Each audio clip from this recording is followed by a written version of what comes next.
For Studio 7, dude, it broke us down. We literally were 3 or 4 months ahead on our rent, doing everything smooth, doing a lot of traveling, tattooing around the world, tattooing at the Evian Expo. Me personally, my clientele list is between 3 to 6 months out.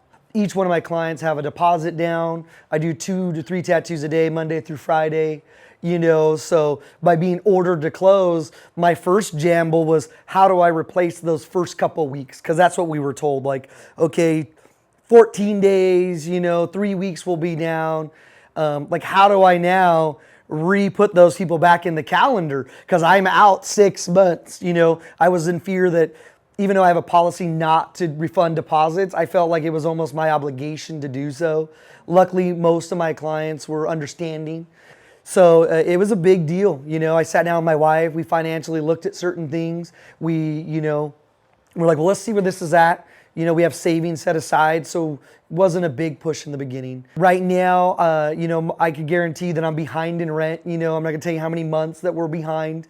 My landlord's very open to, not expecting that money right up front and, working it into months' rents as things progress and we get open, very understanding, very blessed, very humbling thing. Like I said, I had clients that, they got their stimulus checks and 3 different clients came in literally handing me their cash.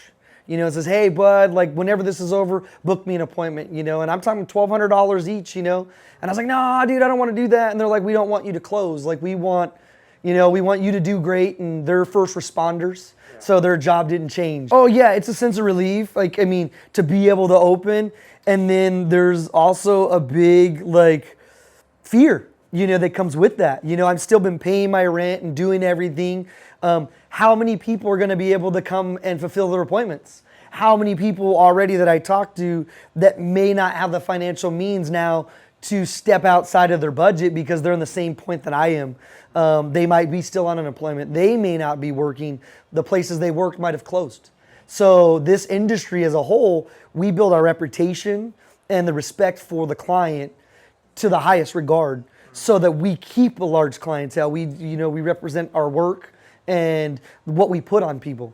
So that only goes so far if you don't have the money at the end of the day. So it's kind of scary because we're open and we're going to be back up and running as soon as we get a few things situated, pull these down and get the clients in here hopefully at the beginning of this next week and see where it goes, and hope that the ripple effect hasn't crippled the business as a whole.